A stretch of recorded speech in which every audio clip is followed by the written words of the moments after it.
바깥에 시원한 비가 지금 내리고 있습니다. 비가 오니까 조금 이제 열기가 조금 식는 것 같습니다. 지난 한 주 얼마나 고생들 많이 하셨어요. 제가 느끼기로는 인도네시아보다 한국이 더 더운 것 같아요.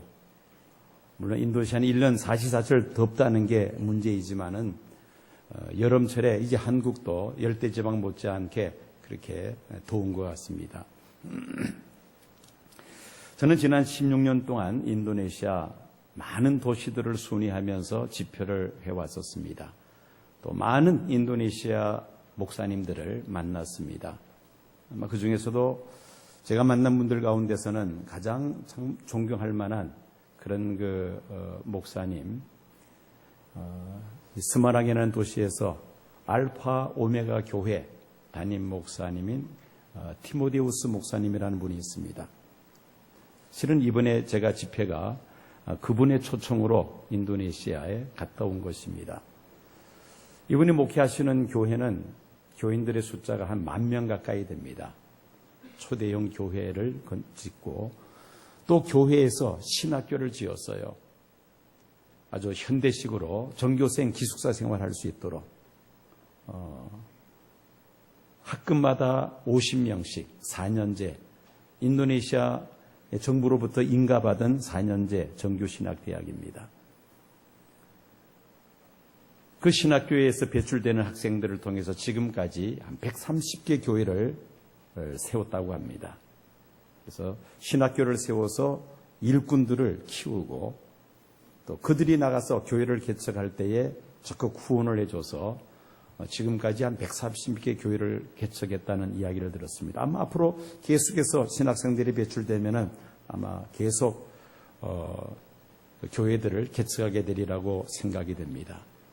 이미 오래전에 기독교 교육을 위해서 초등학교를 세우고 지금 중고등학교를 신설하기 위해서 7층 빌딩을 지금 건축을 해서 내년도에는 개교한다는 말을 들었습니다.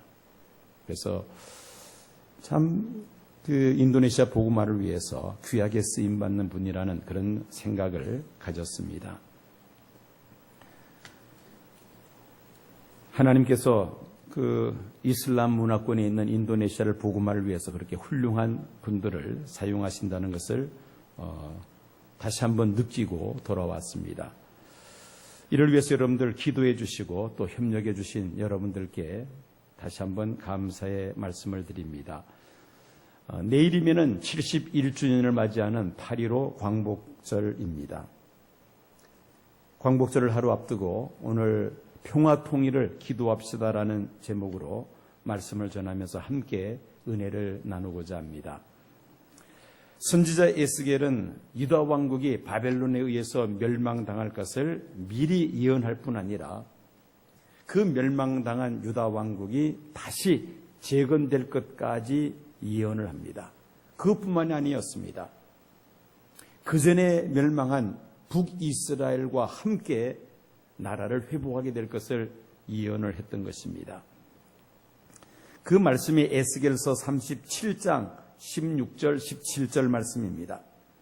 인자야 너는 막대기 하나를 가져다가 그 위에 유다와 그 짝 이스라엘 자손이라 쓰고 또 다른 막대기 하나를 가지고 그 위에 에브라임의 막대기 곧 요셉과 그 짝 이스라엘의 온 족속이라 하고 그 막대기들을 서로 합하여 하나가 되게 하라. 내 손에서 둘이 하나가 되리라. 이미 북이스라엘은 주전 722년에 아시리아에 의해서 멸망을 당했습니다. 그리고 남유다 왕국은 바벨로니아에 의해서 3차례 공격을 받고 주전 586년에 나라가 망하고야 맙니다. 그런데 하나님께서 에스겔을 통하여 놀라운 말씀을 주신 것입니다. 마치 에스골 골짜기에 쌓여있는 해골 무더기 같은 이스라엘 백성들이었지만은 하나님의 강권적인 주권으로 북이스라엘 남유다 왕국이 다시 하나가 되어서 회복이 된다는 말씀이었던 것입니다. 하나님께서 에스겔 선지자를 통하여 주신 말씀대로 메데파사 제국이 바벨론을 멸망시킴으로 인하여 바벨론의 노예 생활하고 있던 이스라엘 백성들이 예루살렘에 돌아와서 성전을 재건하라는 명령을 고레스 왕으로부터 받게 됩니다. 그것이 주전 539년이었습니다. 3년 지난 다음에 주전 536년에 드디어 이스라엘 백성들이 예루살렘으로 돌아오게 됩니다. 에스겔 선지자를 통해 주신 그 말씀이 역사 속에서 그대로 이루어지고야 만 줄로 믿습니다. 구글이 선정한 세계적인 미래학자 토마스 프레이 교수에 의하면 남북 통일은 당연히 이루어지며 통일 후 우리 대한민국이 세계의 강국이 될 것을 이언했습니다.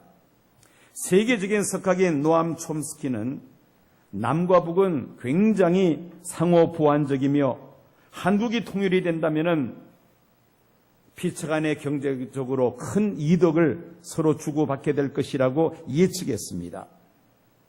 많은 사람들이 한반도의 통일은 반드시 이루어진다고 말을 합니다.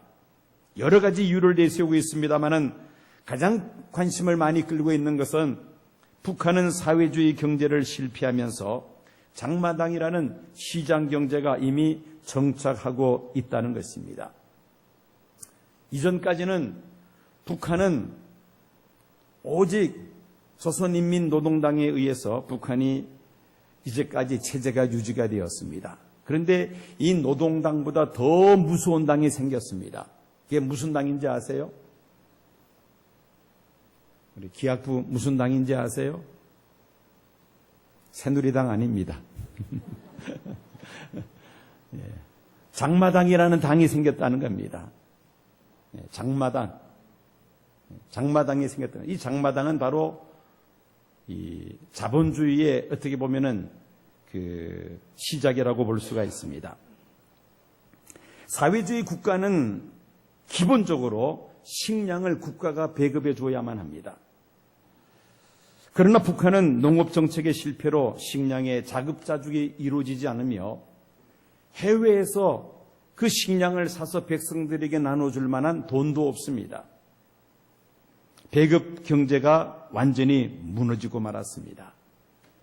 그래서 북한 주민들은 개인적으로 장마당이라는 곳에 가서 자신이 보유하고 있는 물건을 팔고 또 필요한 식량을 생활용품들을 구입해야만 합니다.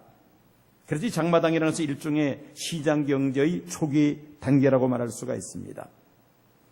이미 장마당을 통해서 부를 축적하는 상인 계층들이 늘어나고 있습니다. 북한은 사회주의 경제가 아니라 자본주의 경제로 흘러가고 있다는 말입니다. 중국의 등소평이 사회주의 국가인 중국의 시장 경제를 과감하게 도입함으로 중국 경제가 폭발적으로 성장하면서 국력을 크게 키워나갈 수가 있었습니다. 그러면서 자유와 인권이 크게 신장하였고 민주주의 제도가 많이 확장되고 있습니다. 중국은 국가 경제 체제는 사회주의 공산당을 유지하고 있습니다만은 내부를 들여다보면은 자본주의 사회로 크게 바뀌었습니다. 북한 사회가 크게 변하고 있는 사회적 현상 가운데 또 하나가 뭐냐면은 휴대폰을 쓰는 인구가 점차 늘어나고 있다는 것입니다. 이 휴대폰의 확산으로 정보가 빠른 속도로 전파된다는 것입니다. 물론 북한은 언론과 정보를 위시해서 개인의 사생활까지 철저하게 통제하고 감시를 하고 있습니다만은 그러나 이것도 한계가 있지 않겠느냐고 보고 있습니다. 남한 사람과 북한 사람이 어떻게 하다 보니까 같은 비행기 옆자리를 타고 여행을 하게 되었습니다. 남한 사람이 먼저 북한 사람에게 이야기합니다. 우린 위급한 상황에 전화기를 들고 119를 누르면은 경찰서나 소방서로 연결이 됩니다. 그런데 북한 사람들은 위급할 때에 어떤 번호를 누르면 되나요? 그렇게 질문을 던졌습니다. 그랬더니만은 옆에 앉은 북한 사람이 남한 사람을 비웃으면서 이렇게 말을 합니다. 그런 거 필요 없수다래. 우리는 아무거나 눌러도 당에서 다 듣고 있지비. 그렇게 대답을 하더라는 겁니다. 그만큼 주민들의 생활을 감시하고 통제한다는 말이죠. 북한의 장마당을 통해서 시장 경제가 발달하면 상인 계층이 늘어나면서 북한의 폐쇄적인 전제주의 독재 체제가 더 이상 오래 유지하기가 어렵다고 내다보고 있는 것입니다. 생존 경쟁이 치열한 자본주의 사회, 또 이 국제 경쟁 사회 체제에서 살아남기 위해서는 통제가 아니라 자유를 존중해야만 합니다. 획일성이 아니라 독창성을 인정해야만 합니다. 그동안에 북한 주민의 정신적 지주가 되어왔던 김일성 주체 사상으로 현재 북한 주민들의 가장 기본적인 하루 세끼 이 식량을 제공하는 생계 문제를 해결하지 못하고 있는데 더 이상 무엇을 기대할 수가 있겠습니까? 이 김일성 주체 사상으로는 글로벌 시대에 북한이 살아남을 수가 없는 것이죠. 김일성 일가는 지난 70년 동안 3대가 세습하면서 국가 최고 권력을 독점해 왔습니다. 어린 나이에 최고 지도자의 위치에 오른 김정은은 주변에 권력 계층에 있는 사람들에게 절대 권력을 행사하면서 공포 정치를 펼치고 있습니다. 그만큼 권력에 대한 위기 상황을 느끼고 있다는 말입니다. 북한은 언제 어디서 어떤 일이 발생할지 알 수 없는 예측이 불가능한 그러한 국가입니다. 우리 한국 경제 규모가 북한의 30배를 넘어섰기에 한반도의 통일은 필연적이며 독일이 갑작스럽게 통일이 되었듯이 한반도의 통일도 어느 날 갑작스럽게 이루어질 것이라고 북한 전문가들은 이구동성으로 말을 하고 있습니다.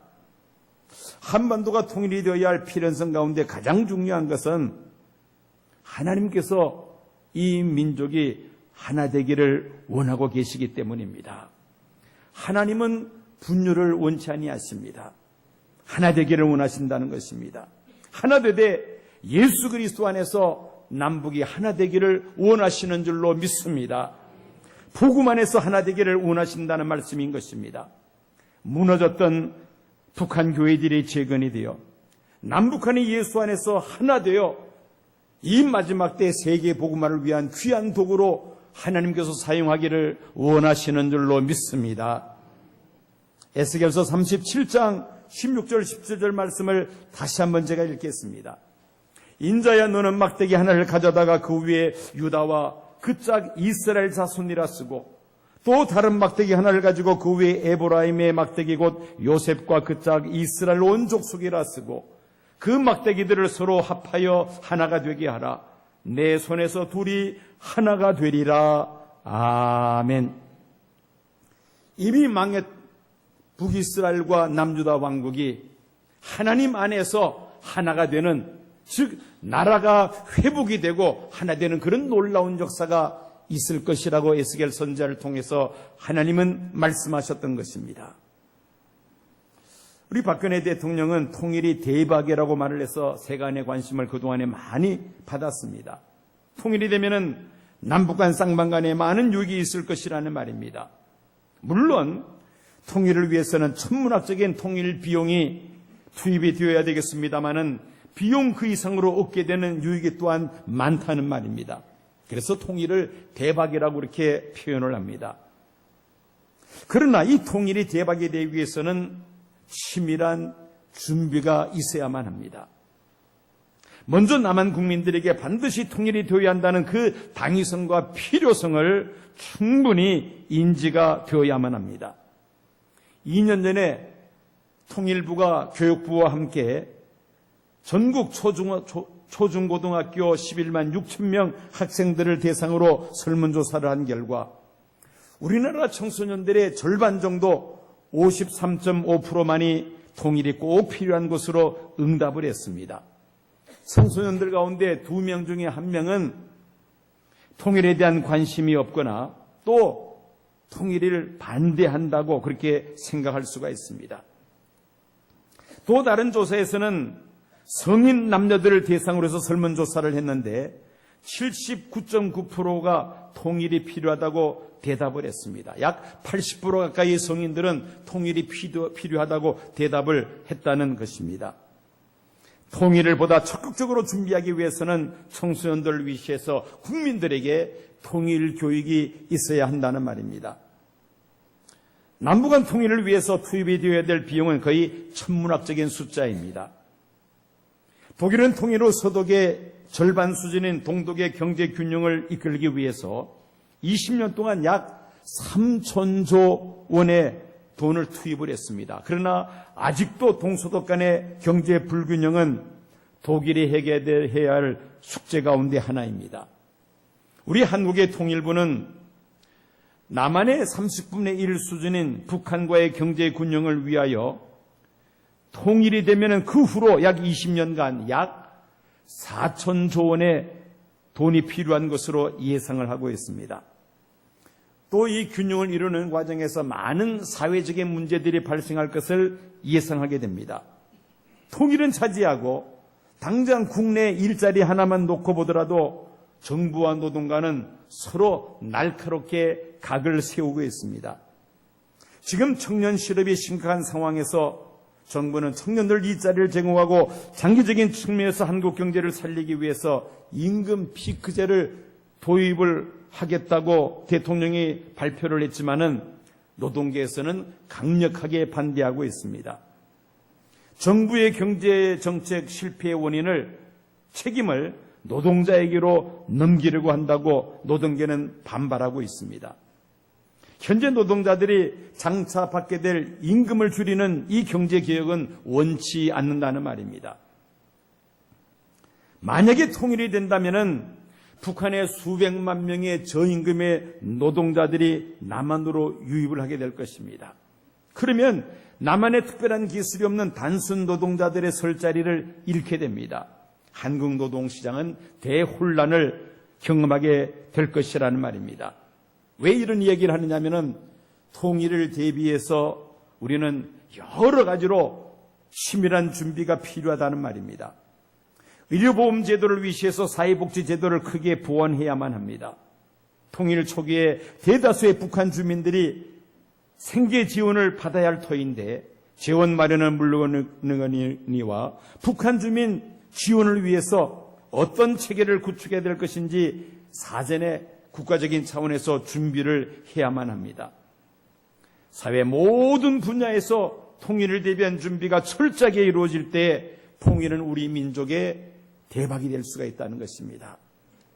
그렇지 않으면 남남 갈등만 문제가 아니라 그보다 더 심각한 남북 민족의 갈등이 초래될 수가 있는 것입니다.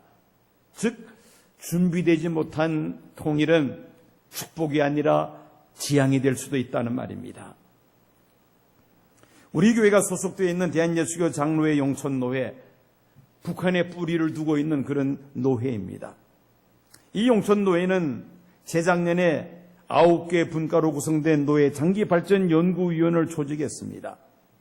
제가 그 위원장이 되어서 2년 가까이 각 분과별로 장기발전 계획을 연구하고 작년 가을에 노회 발표를 하고 채택이 되었습니다.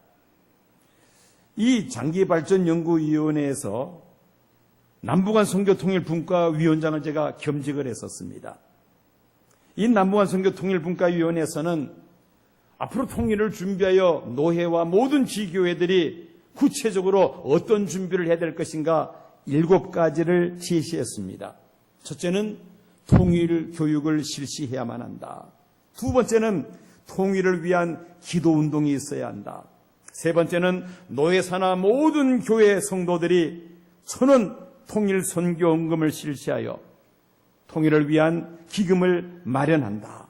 네 번째는 북한 교회의 재건을 위한 구체적인 계획을 세우고 이를 위한 목회자들을 미리 양성해야만 한다.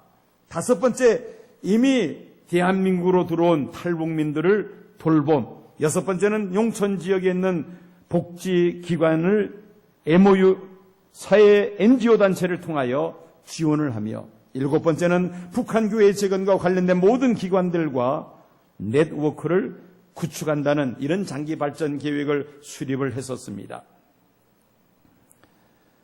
그리고 제가 지금 위원장으로 있는 총회 남북한 선교통일위원회에서는 북한 선교 평화 통일을 준비하기 위하여 금년에 중요한 두 가지 사업을 진행해 왔습니다.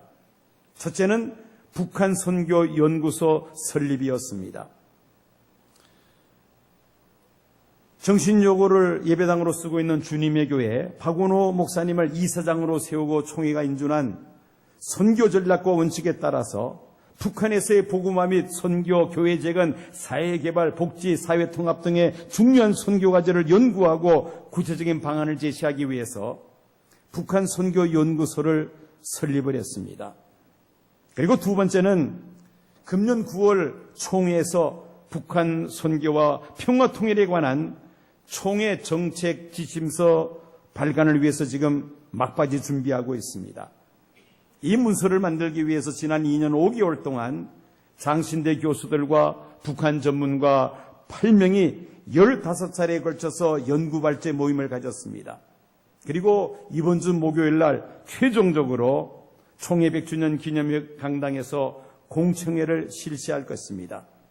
이 공청회를 통해서 최종 안을 만들면은 이번 총회에 발표하게 됩니다. 금년 총회에서 이 문서가 북한 선교 지침서가 통과가 되면은 우리 교단의 북한 선교와 평화 통일에 대한 지침이 될 뿐 아니라 한국 교회의 지침서가 되리라고 예상을 하고 있습니다. 아직 우리나라 교단들이 북한 선교 지침에 대한 전문적인 문서가 나온 적이 없습니다. 아마 우리 교단에서 지침서를 만들게 되면은 한국 교회의 좋은 모델을 제시하게 될 것으로 생각을 합니다.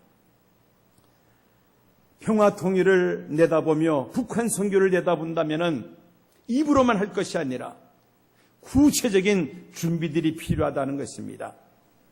사회 모든 기관에서 통일을 예비한 그런 준비 과정이 있어야 하듯이 우리 기독교도 마찬가지입니다. 특별히 북한 선교를 우리가 위해서 기도한다면은 이를 위해서 하나님 앞에 기도할 뿐 아니라 구체적으로 차근차근 준비를 해 나가야 한다는 말씀입니다. 오늘 본문 말씀인 에스겔서 36장 37절 말씀을 보면은 주께서 여호와께서 이같이 말씀하셨느니라. 그래도 이스라엘 족속이 이같이 자기들에게 이루어주기를 내게 구하여야 할지라. 하나님은 에스겔 선지자를 통해서 북이스라엘과 남유다 왕국이 나라를 재건하며 하나가 될 것을, 통일이 될 것을 말씀해 주셨습니다. 비록 하나님께서 그런 계획을 가지고 계신다 할지라도 이스라엘 백성들은 내게 구하여야 할지라. 하나님 앞에 기도해야 한다는 것입니다. 하나님께서 다 하실 텐데 우리가 할 일이 뭐가 있느냐? 그렇게 구경꾼 노릇을 해서는 안 된다는 것입니다. 북이스라엘과 남유다 왕국이 나라를 재건하고 통일이 되는 그런 말씀을 하나님께서 주셨지만은 이스라엘 백성들은 이를 위하여 기도해야 한다는 것입니다. 기도한다는 말은 무슨 말입니까? 준비해야 한다는 말이죠. 왜 이스라엘의 회복을 위하여, 통일을 위하여 이스라엘 백성들이 하나님 앞에 기도해야 한다고 말씀하고 계십니까? 구하지 않은 상태에서 이스라엘 나라를 재건하는 기회가 주어졌을 때 사람들은 우연하게 이루어진 일로 받아들이기가 쉽습니다. 만약에 그렇게 생각한다면 이스라엘 백성들은 회복의 중요성을 인식하지 못하고 하나님의 은혜를 감사하지 않게 될 것입니다. 실제로 주전 536년에 바빌론에 놓여 생활하던 유대인들이 제1차로 예루살렘으로 귀환을 하게 되었습니다. 당시 바빌론에 많은 유대인들이 와서 살고 있었습니다마는 1차 귀환 때에 예루살렘으로 돌아온 사람들의 숫자는 5만 명에 지나지 않았습니다. 70년 동안 바벨론에 살면서 이미 그 바벨론에 정착하게 되었다는 것이죠. 그것을 정리하고 다시 예루살렘으로 돌아간다는 것이 결코 쉬운 문제가 아니었다는 것입니다. 이스라엘의 회복을 위하여 오늘 에스겔 선지자를 통해 주신 말씀과 같이 하나님 앞에 끊임없이 기도하며 준비한 사람들만이 제1차 귀환에 참여할 수 있었다는 이야기입니다. 우리들도 마찬가지입니다. 지금은 남북 통일이 반드시 이루어질 것이라는 믿음을 가지고 하나님 앞에 기도하며 준비하는 사람들이 필요한 시점인 줄로 믿습니다. 통일한국 시대는 먼 훗날의 일이 결코 아닙니다. 어느 날 갑자기 부담스러운 현실로 우리 앞에 다가올 수가 있다는 말입니다. 그러므로 우리는 슬기로운 다섯 처녀들처럼 깨어있어 기름을 준비해야 할 줄로 믿습니다. 하나님은 어떤 사람들을 사용하십니까? 미래를 내다보면서 준비하는 사람들을 하나님의 일꾼으로 사용하십니다. 기나긴 겨울이 지나가면 새봄이 오듯 아무리 꽃샘추위가 몸부림쳐도 결국 새봄은 막을 수가 없습니다. 금년 여름은 정말 찌는 듯한 그런 무더위였습니다. 이제 말복이 지나가면은 다시 이제 우리에게 시원한 가을이 우리 앞에 곧 다가올 것입니다. 계속해서 이 무더위가 지속되지는 않는다는 것이죠. 농부는 새봄이 오기 전 논밭을 갈고 농사를 준비합니다. 논에 있는 돌들을 다 골라내고 딱딱하게 굳은 땅을 갈아엎으며 가시덤불을 다 걷어냅니다. 도랑을 파고 물을 공급하며 뿌릴 종자 씨를 준비합니다. 북한 선교와 평화 통일을 위해서 우리는 기도하며 준비해야 할 줄로 믿습니다. 오늘 말씀처럼 그래도 이같이 자기들에게 이루어지기를 내게 구하여야 할지라. 한번 따라해 보시기 바랍니다. 그래도 자기들에게 이루어지기를 내게 구하여야 할지라. 좀 더 줄인다면 그래도 내게 구하여야 할지라. 하나님 앞에 기도해야 한다는 말씀인 것입니다. 그리고 준비해야 된다는 말씀입니다. 광복절 71주년을 앞두고 하나님 언제까지 이 나라를 분단된 상태에서 이렇게 내버려 두시겠습니까? 북한에 무너진 교회들을 다시 재건하며 이 민족이 복음 안에서 하나가 되어 이 마지막 때에 예수 그리스도의 복음을 땅끝까지 전파하는 이 나라의 민족이 되게 하여 주시옵소서. 하나님 앞에 부르짖어 기도하며 준비하는 우리 시온교회, 우리 한국교회가 되어야 할 줄로 믿습니다. 지금은 우리 주 예수 그리스도의 은혜와 아버지 하나님의 극진하신 사랑과 성령의 감동과 충만 역사하심이 이 민족의 복음 안에서 하나 되어 이 마지막 때에 예수 그리스도의 복음을 땅끝까지 전파하는 이 나라의 민족이 되기를 간절히 소원하는 이 자리에 머리 숙인 사랑하는 성도들과 시온교회에 속한 모든 믿음의 원속들과 이 땅에 거하는 하나님의 백성들 위에 지금부터 영원까지 함께 하옵시기를 간절히 축원하옵나이다. 아멘.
대한예수교장로회 통합시온교회는 24일 최태호 목사 위임 감사 예배를 열었습니다. 예배에서 예장통합 용촌노회 직전노회장 김성철 목사는 시온교회 성도들이 새로 위임하는 목사를 중심으로 사랑과 은혜가 넘치는 교회가 돼줄 것을 당부했습니다. 이어서 최태여 위임 목사는 고향과도 같은 시온교회에서 남은 목회를 마무리하게 됐다며 모든 성도들이 한마음으로 하나님께서 기뻐하시는 교회를 만들어가도록 헌신하며 섬기겠다고 전했습니다. 또한 CTS 기독교TV는 최태여 목사에게 CTS 의정부 운영이사장으로 5년간 영상선교 발전 기여에 감사하는 공로패를 전달했습니다. 교회 여러 가지 어려움들이 있습니다. 장로님들과 또 성도님들이 한 마음이 되어서 교회를 다시 일으켜 세우는 일에 최선을 다하겠습니다.